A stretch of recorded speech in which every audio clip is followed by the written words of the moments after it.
येन तस्मै श्रीगुरुवे नमः। नमो विष्णुपादाय कृष्णप्रेष्ठाय भूतले श्रीमते भक्तिवेदान्त स्वामिनिति नामिने। नमस्ते सारस्वती देवे गौरवाणी प्रचारिणे निर्विशेषा शून्यवादी पाश्चात्य देश तारिणे। नमो महावदन्याय कृष्ण प्रेम प्रदायते कृष्णाय कृष्ण चैतन्य नामिने गौरतुसे नमः। जय श्री कृष्ण चैतन्य प्रभु नित्यानंद श्री अद्वैत गदाधर श्रीवासादि गौर भक्त वृंदा। हरे कृष्णा कृष्णा कृष्णा हरे हरे, हरे राम राम राम हरे हरे। हरे कृष्ण। आप सभी भक्तों का हार्दिक स्वागत है। तो वैसे तो हम लोग भगवद गीता के ऊपर प्रवचन करते हैं प्रतिदिन 7 बजे शाम को, लेकिन कल बहुत ही महत्वपूर्ण एकादशी है, पांडव निर्जला एकादशी। तो इसके उपलक्ष्य में श्री नामामृत से कुछ चर्चा करेंगे हरे नाम की महिमा के ऊपर। तो हम लोग दोपहर को चर्चा कर रहे थे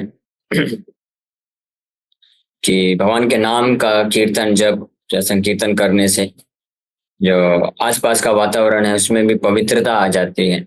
जो लोग भी इसको सुनते हैं तो उनको भी लाभ मिलता है। और अब आगे वर्णन है। It brings peace. भगवान के नाम को जप करने से परम शांति का भी अनुभव किया जा सकता है, व्यक्तिगत रूप से और सामाजिक रूप से भी। तो दोपहर को भी इसके ऊपर हम लोग चर्चा किए थे। साइंस ऑफ सेल्फ रियलाइजेशन में प्रभुपाद जी ये वर्णन करते हैं कि हरिनाम के जप के द्वारा कैसे जो है हर प्रकार के द्वेष भाव नष्ट हो सकते हैं और व्यक्ति शांतिपूर्वक जीवन यापन कर सकता है। अब नेक्स्ट है, हम लोग इस पर चर्चा करेंगे। The chanting of the holy name is the only remedy for setting the world right. कि पूरी दुनिया में कुछ भी चीजें जो उथल पुथल चल रहा है, अस्त व्यस्त है सब कुछ। हाँ, आज के समय में कलयुग के दुष्प्रभाव के कारण सब वर्णाश्रम व्यवस्था पूरी तरह से उथल पुथल हो चुकी है और सामाजिक व्यवस्था भी नष्ट हो रही है, ऊपर नीचे हो गया। अर्थव्यवस्था भी प्रभावित है, सामाजिक व्यवस्था भी प्रभावित है और धर्म का तो आता पता नहीं है। तो ऐसी ही परिस्थिति में और कोई उपाय जब काम नहीं करेगा तो उस वक्त भगवान के नाम का जप, कीर्तन और संकीर्तन, नाम जप, वो इस प्रकार से दुनिया के उथल पुथल स्थिति से हमको मुक्ति प्रदान कर सकता है। So this world of maya is called दुराश्रया। ये भागवत में आया है, दुराश्रया विच मीन्स फॉल्स और बैड शेल्टर। भागवत नते विदु स्वार्थ गतिम ही विष्णु दुराश्रया रे बहिरर्थ मान। प्रहलाद महाराज भी भागवत में बताते हैं कि जो लोग जिनके पास वास्तविक ज्ञान नहीं होता है कि हमारे असली जो स्वार्थ है, हमारे असली जीवन के लक्ष्य है भगवान विष्णु, तो वो दुराशया ये बहिरर्थ मानिना, तो वो फॉल्स और बैड शेल्टर जो है गलत चीजों का आश्रय लेते हैं। असत ग्रहात समुद्विग्न धियाम असत ग्रहात। प्रहलाद महाराज फिर अन्य श्लोक में ये भी बोलते हैं कि असत चीजों को पकड़ लेने के कारण व्यक्ति जो है हमेशा उनका चेतना जो है उद्विग्न रहता है, समुद्विग्न रहता है, सम्यक रूपेण उद्विग्न, पूरी तरह से विचलित रहता है व्यक्ति। क्यों? उसका एक ही कारण, असत ग्रहात भगवान को छोड़ करके और जब इस भौतिक संसार की चीजों को ही उनका ही आश्रय ले लेते हैं तो उसके कारण हमेशा व्यक्ति दुखी रहता है। दुराश्रया फॉल्स और बैड शेल्टर यानी गलत आश्रय, झूठा आश्रय। तो ये क्या है दुराश्रया? हाँ, ये लोग जो है आज संसार में धन संपत्ति का आश्रय लेते हैं, अपने ऐसे सगे संबंधियों का आश्रय लेते हैं या नेता का आश्रय लेते हैं, नाम पद प्रतिष्ठा का आश्रय लेते हैं। लोग सोचते हैं कि अगर हमारा पोजीशन अच्छा रहेगा, गवर्नमेंट जॉब हमको मिल जाएगी तो हम सेफ हैं, या बहुत धन संपत्ति है तो हम सेफ हैं, मुंबई में हमारे पास 2 BHK 1 BHK अगर फ्लैट है तो हम सेफ हैं। जिस प्रकार से हर कोई ऐसी आशा रखता है, तो इसको लेकिन भागवत के अनुसार दुराश्रया बोला गया है। ये सब फॉल्स और बैड शेल्टर है, वास्तविक आश्रय नहीं है। क्योंकि ये जितने भी भौतिक तरीके के आश्रय हमको वास्तविकता में जो समस्या है, मूलभूत समस्या है, जन्म मृत्यु जरा व्याधि, उससे मुक्त नहीं कर सकते। One who puts his faith in Durashraya becomes a candidate for hoping against hope. ऐसे व्यक्ति जो इस प्रकार के दुराश्रया वस्तु, दुराश्रय किसको बोला गया है? दुराश्रया है भगवान को छोड़ करके अन्य किसी भी चीज पे, किसी भी व्यक्ति का आश्रय लेना, उसको दुराश्रय बोला जाता है। भगवान कृष्ण को छोड़ करके किसी भी, यानी अगर कोई धर्म भी कर रहा है, कोई धर्म कर रहा है, पूजा दान तपस्या भी कर रहा है, लेकिन अगर उसके माध्यम से भगवान कृष्ण का आश्रय नहीं ले रहा है तो वो भी दुराश्रय ही है।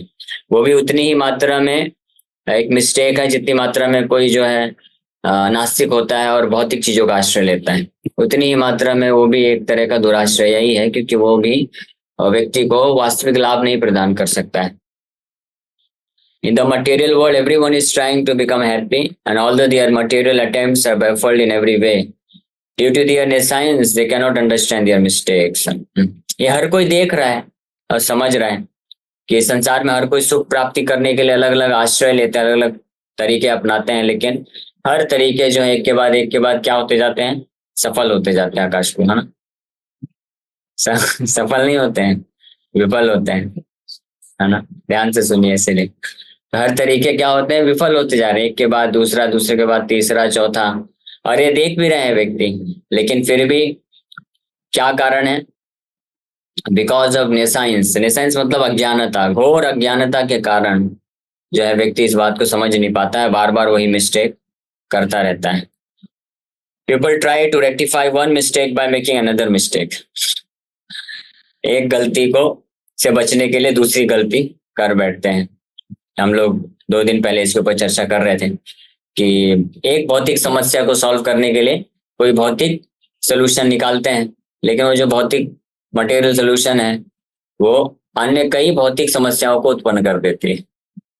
इसी प्रकार से व्यक्ति एक मिस्टेक, एक समस्या से बचने के लिए अन्य बहुत सारी समस्याओं को बनाता चला जाता है। किसी भी प्रकार की भौतिक समस्या का असली जो सोल्यूशन है वो वास्तव में स्पिरिचुअल ही हो सकता है। ये हमने 2 दिन पहले भागवत क्लास पे चर्चा किया था। This is the way of the struggle for existence in the material world. ये भौतिक जगत बना ही ऐसा है ना?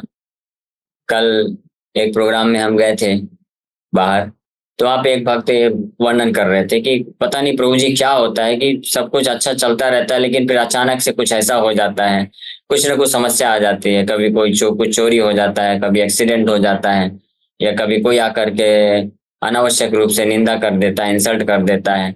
तो पता नहीं ऐसा हमारे साथ क्यों होता है हमेशा। हम तो भक्ति कर रहे हैं लेकिन फिर भी ऐसा क्यों हो जाता है? ऐसा आप में से कोई बता सकता है ऐसा क्यों हो जाता है? पता नहीं वो भक्त अभी है कि नहीं, अगर है तो आप भी बता सकते हैं। नहीं है अभी तो, ठीक। हाँ, कौन बता सकता है? हाँ बताइए, अंकिता माता जी। अच्छा, अनम्यूट करने का, हाँ अभी अनम्यूट कर सकते हैं आप, बोलिए।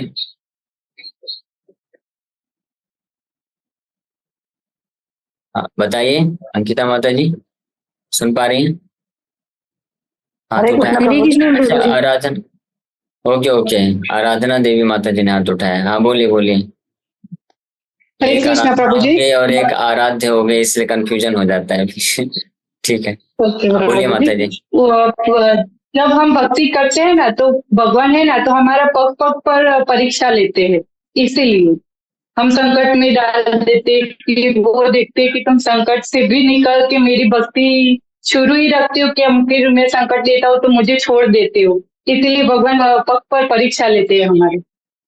माया देवी भगवान प्रभु, माया शक्ति जो है बार बार परीक्षा लेती है भगवान की जो शक्ति है कि हम कितना प्रोग्रेस कर रहे हैं, हम रुक तो नहीं रहे यहाँ पे कि अब छोड़ दो भक्ति वापस से। जी हरे कृष्ण। ओके हरे कृष्ण प्रभु। सही बात है। ओके, यस माता जी।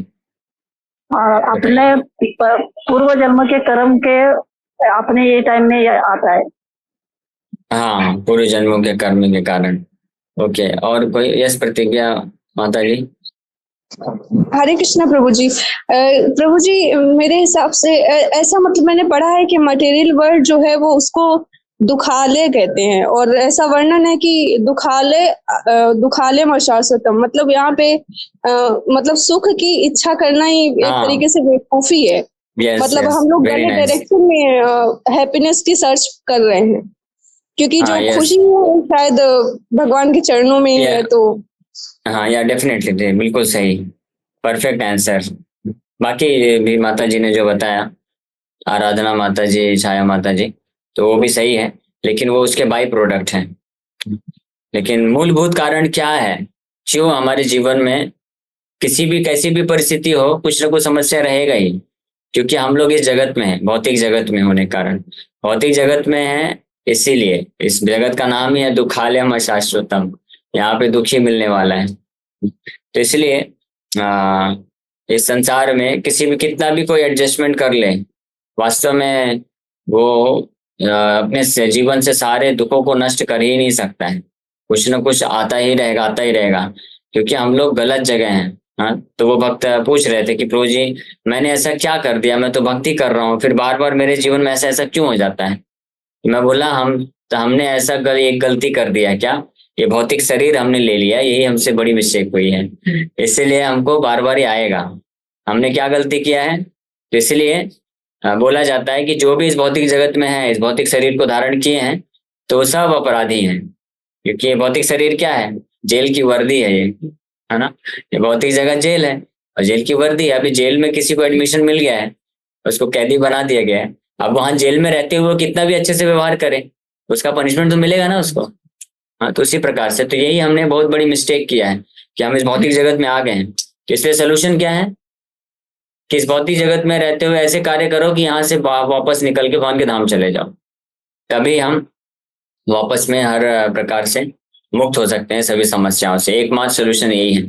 जो भी व्यक्ति ये ध्यान पूर्वक नोट कर लीजिए, आप लोग सबको ध्यान पूर्वक सुनना चाहिए। भगवान कृष्ण स्पष्ट रूप में बताते हैं गीता में, जो भी व्यक्ति अगर ये सोचता है कि इस भौतिक जगत में रह करके मैं कुछ ऐसा एडजस्टमेंट कर लूं कि मुझे सुख मिल जाए, तो वो सबसे बड़े इल्यूजन में है, सबसे बड़े भ्रम में जी रहा है।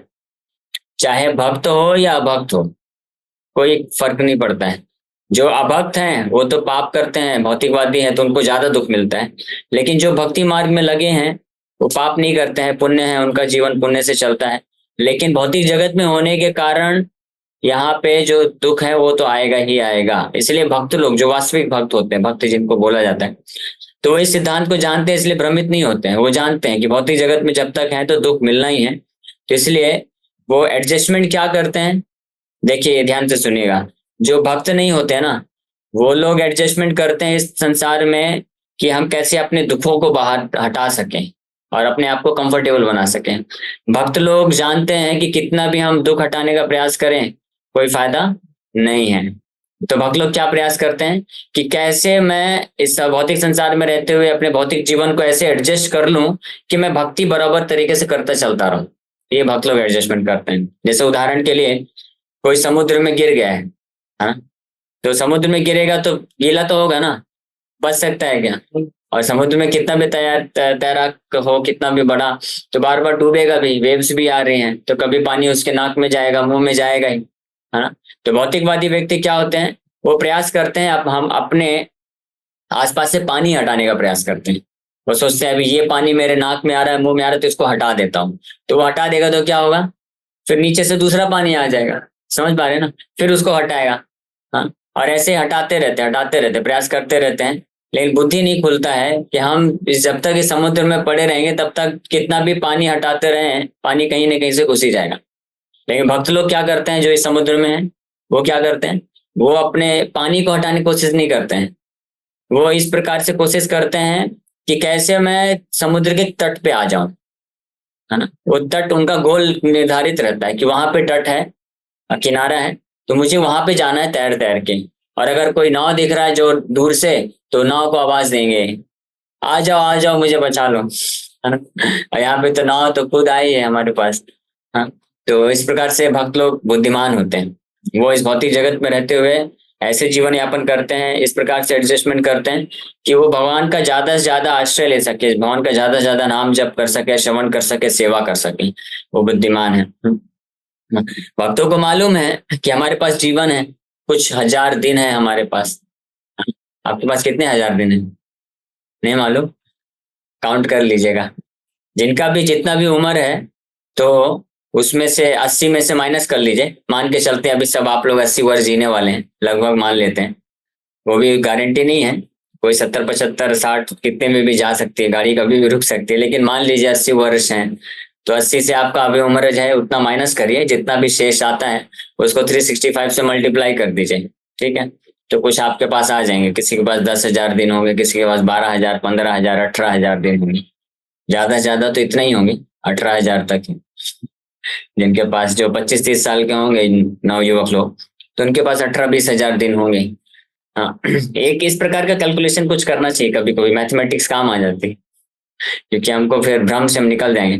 तो एक एक दिन, तो भक्त इस प्रकार से विचार करता है कि जितने भी दिन मेरे पास शेष बचे हुए हैं उस एक एक दिन में मैं कैसे भगवान का ज्यादा से ज्यादा सेवा करके, स्मरण करके, नाम जप करके अपने पास पायस भक्ति का क्रेडिट अर्जन करूं।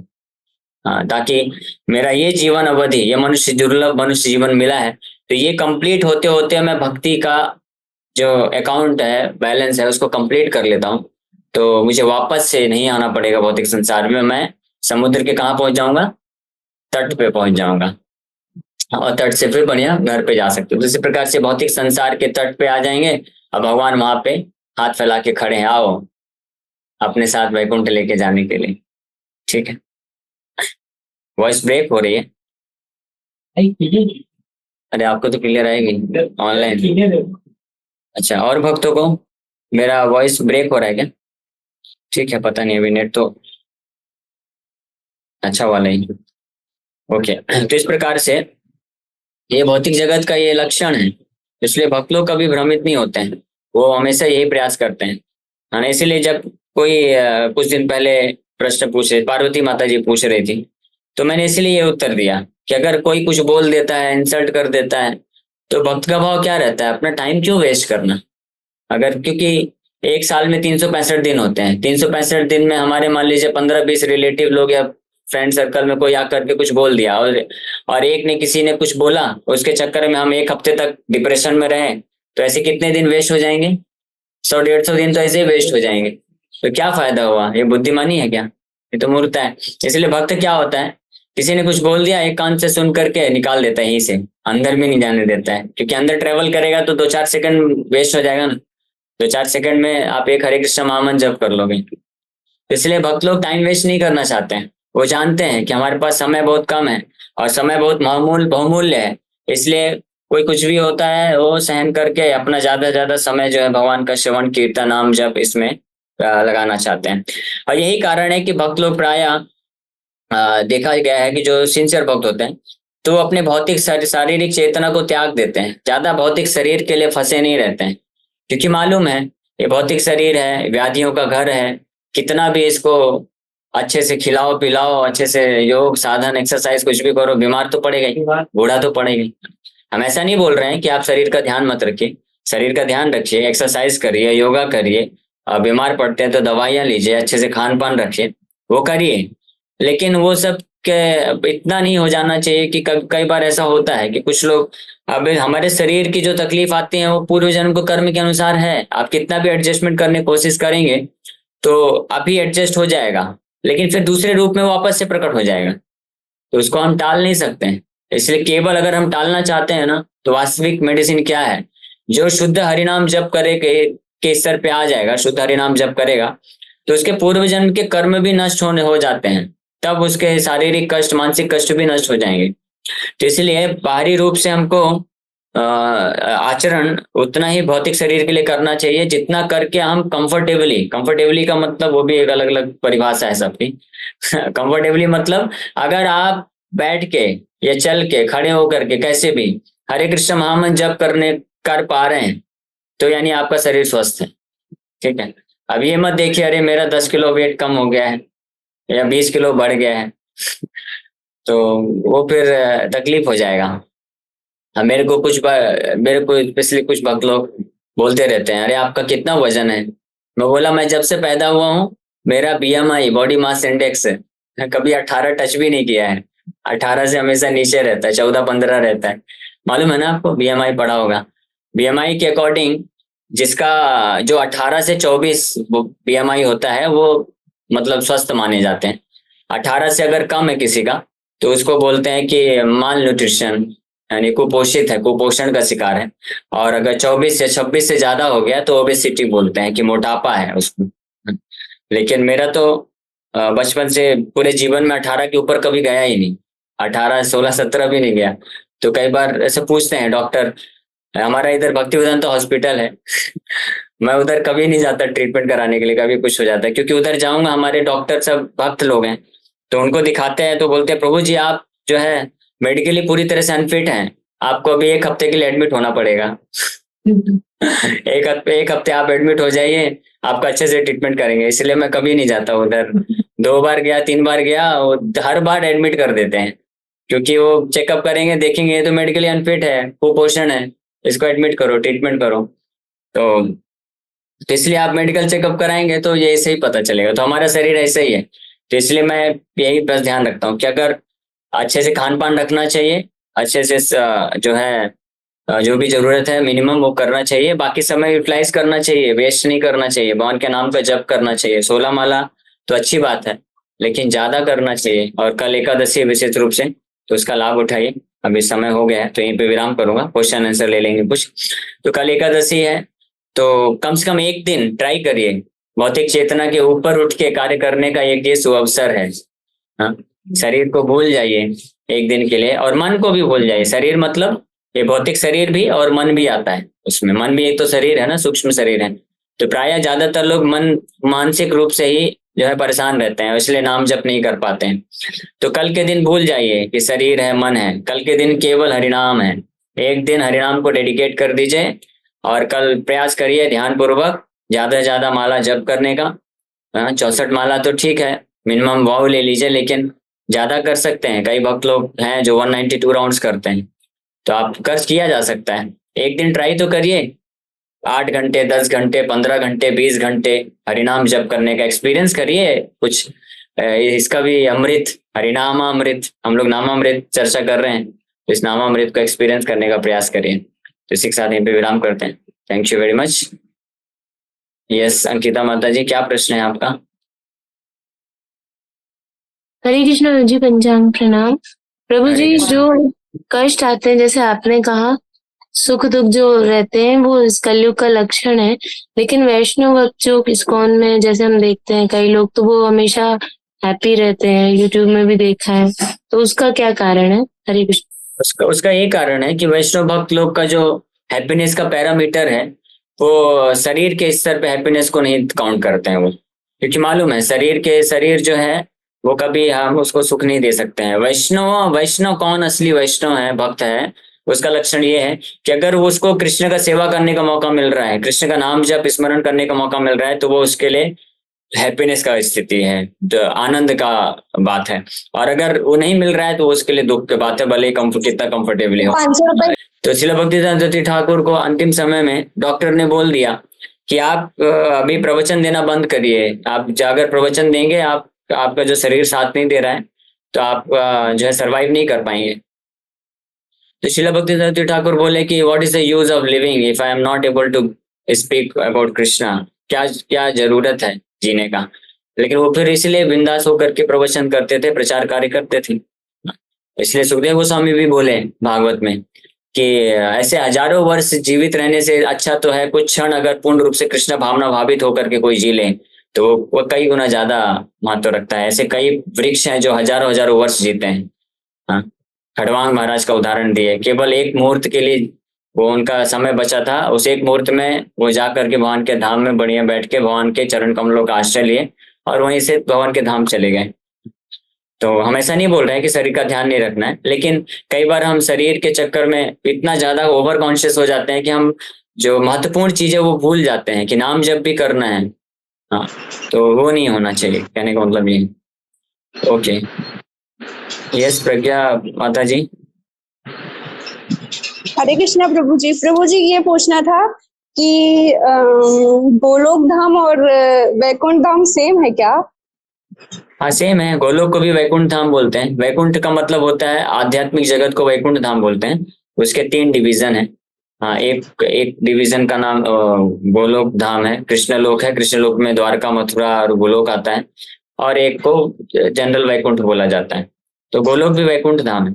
और प्रभु जी जो हमारा जो मतलब प्रकट वृंदावन धाम है, ये प्रभु जी मतलब वृंदावन धाम दो तरीके के हैं ना, मतलब एक प्रकट और एक अप्रकट। शायद प्रकट जो है वो हम सब मतलब नॉर्मल देख सकते हैं, और जो अप्रकट है वो सिर्फ शायद शुद्ध भक्तों को दिखता है।